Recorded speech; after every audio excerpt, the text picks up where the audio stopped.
Welcome to Unapologetically Rich, the show for high-achieving women who refuse to settle. I've helped over 51 women become millionaires and multimillionaires. You're next. I'm here to unlock the next level of wealth, freedom, fulfillment, and feminine power. So hit the follow button, share this with every woman who needs to hear it, and get ready, because every week we're diving deep and rising higher. This is the Unapologetically Rich Show. Are you ready? Let's get to it.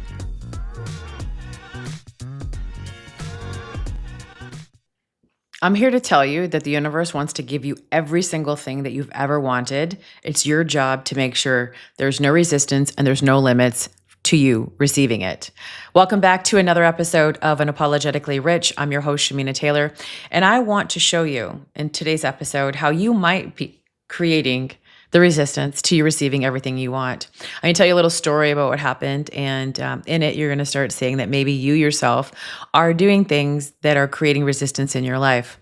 I always believe that, and I get evidence of it more and more every single day, that the universe is literally trying to give you everything. And the reason why I use universe is because I'm talking about quantum physics. I'm talking about a scientific breakdown of how the universe is giving this to you. And I don't know who can argue with quantum physics because it's actually there.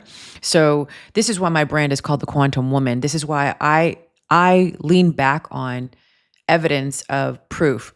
Now, I'm not saying that you can't say God or pray. You can do all of those things. Praying, unfortunately, not always is a consistent, repeatable pattern. And we're not talking about manifesting here because that's also the same thing. We're talking about using a strategic tool so that you can be open to receiving everything that you want. It's not a matter of you hoping, wishing, and, crossing your fingers that, this is going to happen. So when I started seeing evidence of this repeatedly showing up in my life, I knew I was onto something. I knew I was onto something very, very big. I remember it was, it was way back 10 plus years ago. And if you've been following me in my world for a while, you might have heard parts of this story. But I started seeing that the more that I cleared away an emotion, a trauma, a belief, or anything that was really a negative experience that had me believing something or holding on to an emotion that was not helping me expand, the moment that I cleared it, all of a sudden the thing that I desired showed up. And so I'm like, well, all I got to do is just remove or get rid of this emotion that I'm feeling or this around situation. Well, then guess what? Once I do that, all these things will come to me. And so I just started cleaning. I started working around. I'm like, okay, I have this belief. I have this thought. I know I'm feeling this. I need to just get rid of this. And it's not just a matter of throwing it away, but it's, if you've ever taken my program, Accessing the Quantum through Emotional Self-Mastery, you'll understand what I'm talking about, because it's a matter of mastering your emotions so that you can remove anything that would create a resistance or a limit for you. And I just got addicted to it. And I'm like, all right, let's go in now. Because I then saw that I had the control to do whatever I want. So this was my connection. This was my connecting piece. I saw if I did this, I got this, right? Like that was very easy. And if you've read my book, Unlocking the Quantum Woman, you'll understand more about that. And if you haven't got that book yet, you need to go get it ASAP and get the actual physical book, because it has journaling prompts in there that are going to really help change your life. It's not just going to be you listening to audiobook, which is great because there's a frequency in it, but doing both will get you to the next level.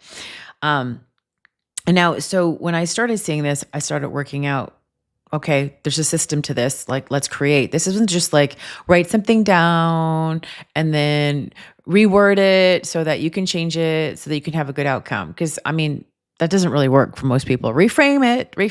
That's what the self-development world will tell you to do, or the woo-woo world.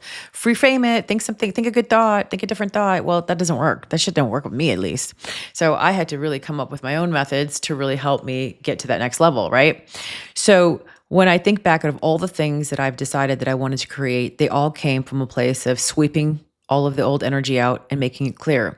A lot of people don't really understand or know how many subconscious beliefs that they have that are creating upper limits for them right now, because they're living in them day in, day out, as if they were just how you tie your shoe, how you put on your pants. It's just become a normalcy in their lives, and they live with it. When that happens, you create blinders so that you can't see the thing that's sitting actually right in front of you, because it's become a habit.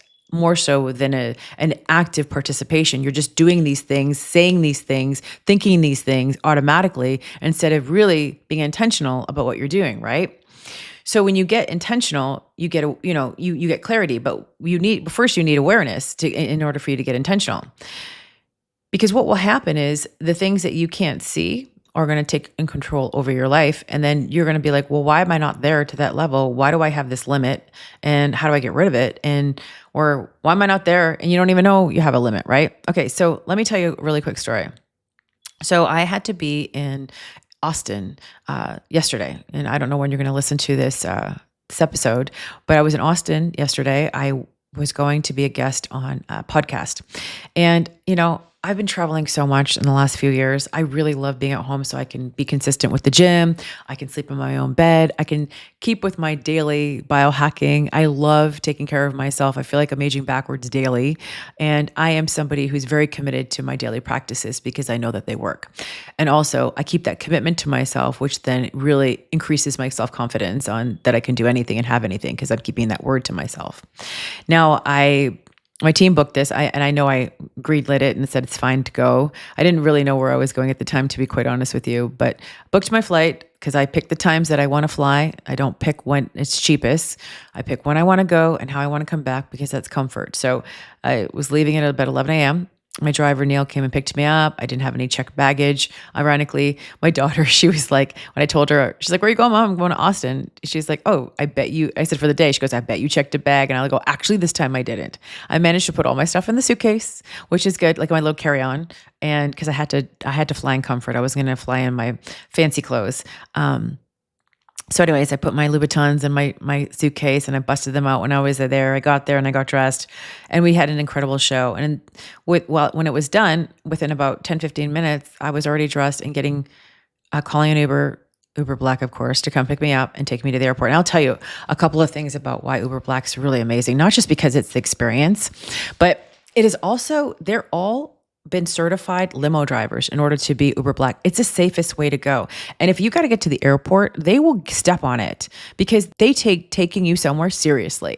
You get a regular Uber, they're just going to be singing, doing whatever, listening to their audiobook, taking their damn time. Not always, but they don't have the same invested interest. So anyway, this driver, he's like, don't worry, we'll get you there, right? And he did. He got me there. And it was cutting a little close because there was a little traffic, but I made it. I made it for my 6:30 flight to get home. Now, on the way to Austin, I saw that there was an open seat beside me. And I was like, wait a minute. There's no one sitting beside me. I was in bulkhead. It's not my favorite seat. I like to sit in 2E, 3E, or, 3F. Like just the aisle seat is my favorite. And so I was in an aisle seat, thank goodness. And I'm like, well, this seat's open. I wonder who's going to come sit beside me. And when I checked in, I got to the seat on the way there, and there's this lovely woman sitting beside me, and we just got to chatting. First, we were talking about perimenopause and all that good stuff and what we're doing, because us women, we need all the support we can get right now because there's really no handbook. There's nobody out there really like educating. Our OBs are like, you're fine, right? You all know that. There's nothing wrong with you. You're within the normal range, which means shit. Oh, I don't know why you've gained all that weight. I don't know why you're waking up at 3 a.m. I don't know why your joints. Okay, I'm going off on a tangent, but literally, it's really nice when you meet somebody else who's, gone through it or going through it. She had gone through it. And we started chatting, and guess what her business is? It's actually quite fascinating and fantastic. She said she was like an HR CFO or something. I really didn't understand what her title was. And so I did tell her later on, maybe she needs to change the title of what she does. Just because it took me a minute to understand. But as she started explaining, and this woman was such a boss, I really, really enjoyed spending time with her. She helps high net worth people run their families, run their homes. So she helps find, the private chef. She helps find the house manager. She helps find, the executive housekeeper and, all the roles that high net worth family would actually need. And most of her clients are billionaires, and they're looking to have their lives organized. Somebody who does a grocery shopping, somebody who goes out and, is basically, 3 to 5 steps ahead of them. They're already seeing like this light bulb only has like a life expectancy of, 5 more months. They're already ahead of it. So nothing in the family has to be worried about. They're preparing the meals. And so what she does is she places these people into the homes, but she really curates what this family needs in order for them to be efficient and function the way that they want to. And on top of it, after she's placed them, she also helps with the adjustment period and basically being able to facilitate how that team is working in a new home. It's quite amazing. She's been doing it for 30 years. And I said to her, you need to come up with an offer for people who are like 1 million to 10 million, like the people there that need help as well. You can have a great offer. And I gave her some advice. When she told me what she charged, I was like, oh my God, girl, you need to raise her pricing. This is a premium offer for premium people. I go, time to jack it up, like, I see when people are just living within this range and it's fear that keeps them stuck and why they can't raise their pricing. And it's fear of, if I do, will I still have the work? And I'm telling you, once you're able to connect the two, and this is where the identity work shifts inside of you, the way you realize that the work that I do is so valuable, I'm willing to increase it, and I'm willing to let go of people who don't want to pay it, right? But when you start seeing your worth and you start seeing the value of what you can do, it becomes a no-brainer to raise your pricing, because then you really then are going to be working less hours, making more money. And ideally, that's how we get out of that trap of having to be the only person in our business all the time. And I was telling her, I'm like, you need to hire this person, you need to hire that person. This is how you have to scale your business, because that's where my mind goes. My mind goes straight to like, what's that next level, and how can we help? You already have something efficient. How do we can take it to the next level to make more money? Anyhow, I just thought it was a great conversation because I was looking for a house manager, not someone full-time necessarily, but someone part-time and maybe an assistant for me locally to help, because owning a home, and I have a really big home, owning a home with a really big house, it's a lot of work. And I don't have the kids here right now. I was talking to her and she was saying the same thing. She's like, man, they used to unload and load up the dishwasher. I'm like, me too. I kind of missed that. Right. And, my son would take out the garbage. They did a couple of things around the house that I don't really want to do anymore. And it's just nice having that help and being able to enjoy yourself. And of course, she was sitting in first class because she knew her worth and her value to sit there. And it was a beautiful, beautiful conversation. I'm so happy for that connection. Things that wouldn't happen in coach, and this is where people overlook what they're really, where are they really spending their time and sitting, and who are you surrounding yourselves with, right? Just so that you can save money and you can see, well, that's a limit. This connection could turn into something absolutely fantastic. It could have just been a conversation that I needed to hear about the potential of people who are high net worth, seeing the possibility that this exists for me, knowing that that was my next level of really where I want to go, and that it's already done for other people. So now when I see that someone else has it, I always say, well, if she can, I can. And I make that possibility known for myself. Sometimes it's just seeing evidence of it. It just plants that seed in you, like, this is possible, right? And so had a great recording. And then on the way back, I was running a bit behind, so I missed the pre-boarding for first class, business class. So I got on the plane. When I booked the flight home, there was no ability to pick my seat, which like I said, I love sitting in the aisle. And then when I was checked in, I saw that they already picked my seat, which was a window in the last row, which was not my favorite. Okay. But then I went and checked to see if there was any more seats that opened up that I could go sit in, because I wanted an aisle. And then I saw that there was, which never happens. It was bulkhead again, aisle seat opened up, and I was about to change it. And I said, you know what? There must have been a reason that I'm in this seat. And who knows who's sitting beside me? And I just allowed myself to be like, all right, this is the universe taking over. Well, after I put my suitcase up, I went and sat down and I looked at the man beside me. He looked familiar. He said, do you live? And he said, my town. And I was like, yes. And I was like, now I got scared. I was like, what the hell? Who is this person? He goes, it's me. He goes, it's your financial planner. And I was like, oh my gosh. I had never met him in person, which is a travesty, by the way, because he's been trying to connect with me for the last 5 years. I hired him, I think, in 2021, and we used to do Zoom calls. And then I just got really busy. And he's like, I've been trying to get through to you. I've been trying to work with you. And he just tells me where to put certain money and what to do. But he's like, we could just be making way more money than we are, like with my money. And then here we are. Finally, he goes, I had to take a flight to find you, to sit you down. And he said, this is not a coincidence. He's like, this is a 1 in a million chance that we are sitting beside each other. You understand that, right? And I was like, yes. And it was the greatest 3 hours of us chit-chatting. I mean, the man is so wealthy. And his portfolio is ridiculous. And he's going to be approaching $1 billion. And he has, a set amount of clients, and their net worth is usually like 25 million and up. And he is really brilliant when it comes to compounding your wealth. And the most amazing, beautiful confirmational thing, I think, is as we spoke, he said, "You will never catch me sitting in the back pointing to coach." He's like, because these kinds of conversations don't happen back there. I'm very intentional who I surround myself with. He goes, "You'll never see me showing up to the gate just sitting here. I go right from the lounge directly to boarding." That's how I am, because I do not want to be around or exposed to anything that's going to lower my wealth, in the sense of how he sees things, like have conversations that are, not high level. He's very careful about the space he's in. I mean, he's managing gazillions of dollars, and, he's working with people who are fairly wealthy, and he himself is ultra rich. And, I said, that's what I say, I sit where I want to feel the wealth. And the more that we spoke, the more he said things that I teach about. And I'll tell you, the ultra rich are on the same level. They understand what I'm teaching. I'm not talking about ultra rich. I'm not talking people who have a couple $1,000,000. I'm talking about the ultra rich have a high level of wealth consciousness. I'll tell you that money is not controlling them in the same way that it does other people, because they've come to a different level where they see it in a different way. It is a tool. It's a resource, and they know that it's renewable. They know that they can have more of it. There's no limits on it. They have regulated themselves to have everything, lots, everything. One thing he told me is he's like, when I travel abroad, he says to go home and back to where he was from, and he has events, he'll call up his tailor and he'll say, "I've got these 5 events to go to," tell them. And then the tailor will make 5 custom made suits for him for each event, and he'll have them all ready for him. Like, that is amazing, right? Like that to me is, we all want to live on this level, right? I mean, there's things that we don't even know what the ultra rich do that's available. I mean, they've got extraction teams. If they're ever somewhere, that's, might be having some unrest, or it might be dangerous, they have a company that will come and extract them from a foreign country within minutes. Like, there's things that us everyday people do not have access to. But does it mean that we can't, or it's not available for us eventually, right?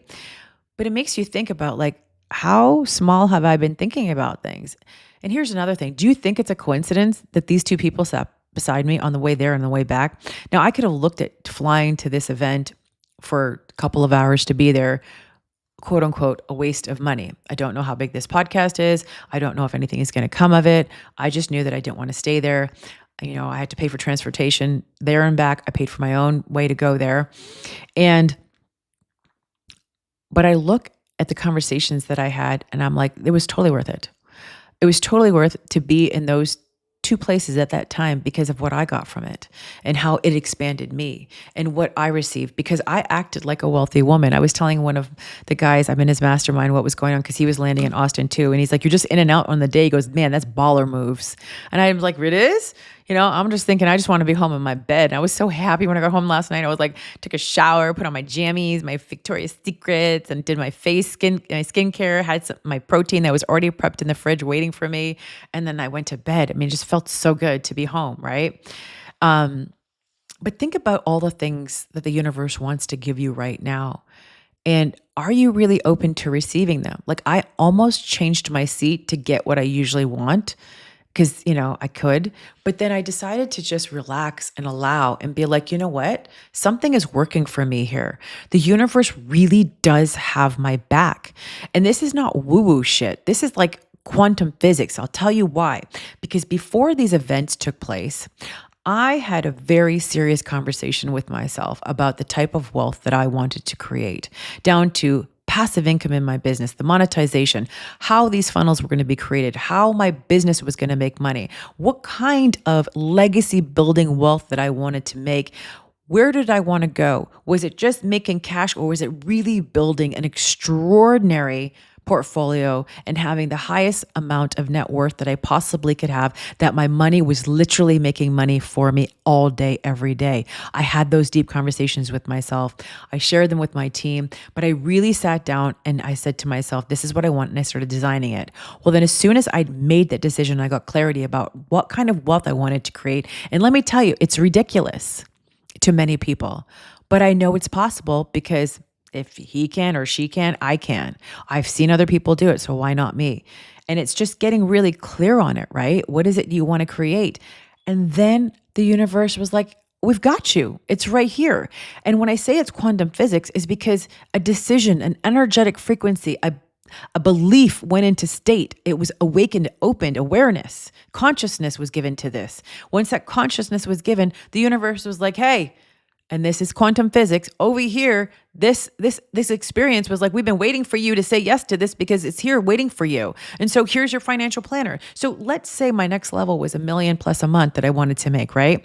Well, what if my limit was that I don't know what I'd do with that money if it came in? How would I be able to do my taxes? How would, where would I put it? What properties would I buy that I'd have to be able to get, figure out the taxes? And those things went through my mind. And then here we have my financial planner and I have a conversation. He's like, I've got you. He wants to mentor me. He's like, I've got you. I'm going to take care of it. I'm going to help you. Like, I've got a masculine man sitting here telling me all of these things. And I'm like, all right, well, I'm open to receiving all of this. Like, absolutely. This guy's like, I've got you. Don't worry. This is my zone of genius. This is what I can help you with. And here we are, where there was a subconscious type of belief. And now it's like, poof. Well, I know I'll be taken care of. And one thing that I love that he said, in every masculine, truly masculine man, and I'm not saying that these men are emotionally healed, because, some of them still got some baggage, but the masculinity in them, the masculine part of them, like a divine masculine is what I would say would be someone who's super healed, has emotional intelligence. But a masculine man, there are many of them that are masculine. Their greatest goal is to protect, provide, and take care of everybody around them. That's how they feel fulfillment. They want to be able to feel useful, valuable. All they want in return is to be appreciated and to be praised, not criticized. And for every single man that I have ever met that was a true masculine man, they were out there to take care of everybody in their world. That's what they work for. That's how they feel validation. That's how they feel fulfilled. They feel honor and they feel needed. And so he said to me, we were chatting and he's like, because I've heard, I'm going to preface this before I share this piece of information here, but I've heard from many men throughout the years, oh, you've outworked the, men. You make too much money for these men. You make more than the average guy. It's going to be hard for you to find a guy, blah, blah, blah, blah, blah. You made too much money. Now you're not going to find that guy. And the guys who make tons of money like that, they're going to want like a youngin' girl instead. And I decided to poo-poo those beliefs because I realized the man that's going to be with me, he is going to feel so grateful that he found a powerful woman who knows who she is, makes her own money. But here's the kicker. And this is where my financial planner said something to me, but I've heard from many men, but it really landed, and I want to share this with you. Said, I don't care how much she makes. She could make it nothing. I'm going to make all of it. I have all the money. I'm going to take care of her. Like, he's talking about a significant other in his life. He's like, I'm going to take care of her. I don't care how much money she makes. The less is better, because then I'll give her more. And he's like, women who have lots of money might not need me, and I want to be needed. I want to be able to take care of them. And I said, this is the most beautiful thing, because it doesn't matter how much money you make, how powerful you are as a queen out there. Your true masculine man is going to come along and be like, I'm going to take care of you. I'm going to take care of you. And he's going to pay for things. He's going to provide for you, protect for you, buy you your Chanel, whatever it is you want, plan those trips. He is going to be your king and your leader that's going to take care of you. And I'll tell you, my ex-husband, you guys have heard, I'm at a very healed place where I can talk about him in a very great way, and he's the father of my children. But I will tell you, from a very young age, this man was a hunter fisherman. He was a country boy, very different than me. I was a city girl, but he was always the greatest provider. I could never ever say that about him. Anything else about that man selflessly would provide and take care of his children, his ex-wife, his new wife, her children as his own. And he will pay and do whatever. He just wants to be appreciated, asked, and praised and not criticized. Same thing that most masculine men want. Just wants to be appreciated. A thank you. Think of me. But his goal and how he has been is to always take care of everyone around him. My son, he was majority of the time with me being raised. And, he's probably seen his dad do that, but also the way that I treat him and how I've shown him things, he is inherently taking care of his girlfriend and the people around him. He loves to do that. And he's going to be a great provider. And, one day I said to him, I go, your girl's not going to be making a lot of money, with her profession. He goes, that's okay. I'll make enough for both of us. I'm very proud. So, Queen, as you're listening, listen. If you are partnered or not, your king out there, wherever he is, if he's with you, he wants to take care of you. Your job is to open and receive. And one of the things I really work on with the women, especially in the Millionaire Club, one of my programs, and in the Wealthy CEO, is really teaching her how to let her guard down and let him in. Because the more that your man can feel needed, wanted, and that you are somebody that he can take care of, the more masculine he'll be.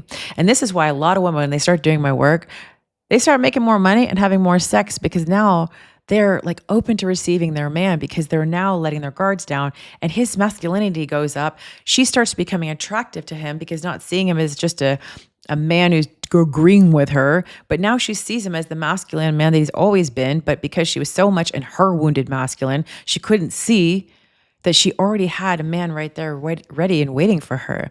And it's a wonderful shift to see this transformation in the women that I work with. And now they start hitting their highest cash months. And we just celebrated 361 women hitting their highest cash months. They become millionaires, multimillionaires. The money comes in, but they also have incredible relationships by following our system. And it's a beautiful thing to watch. And this is why, if you experience any of this and you have not found the answer or solution, you need to make this investment. Jump in the Millionaire Club immediately. Immediately. Send me a message on Instagram at Shamina Taylor. Ask me how you can join, or you can check out the link in the description. Get in there. Now, one of the things I also want to leave you with is that imagine all of the things that are around you. Like, was it really a coincidence that I had all of these things happening for me? Absolutely not. I was in alignment for them. Wealth consciousness, that frequency is in alignment. Imagine all the things that are trying to come to you right now. But because you have limits, you are not allowing them in. It's time for us to banish those limits, remove those ceilings, so you can have everything that you've ever wanted. Don't you agree? Because it's your time. It's your time to have it all. It's your time to be it all. Unapologetic. No justification. Have everything that you've ever wanted in your life without having to do something for it. How about that? Remember, the masculine just wants to serve. Now, you think about the masculine as money, game changer. And these are the things that women learn in my Millionaire Club and in my Wealthy CEO. These are game-changing tools that will change the trajectory of your life and your business. You'd be doing yourself a disservice not to jump in one of those groups. All right, I hope you enjoyed this episode. If you did, don't forget to leave your girl a review, because we love reviews. They help promote the show. I really love that. Share with your audience. Tag me on there. And can't wait to see you on the next episode. Bye for now.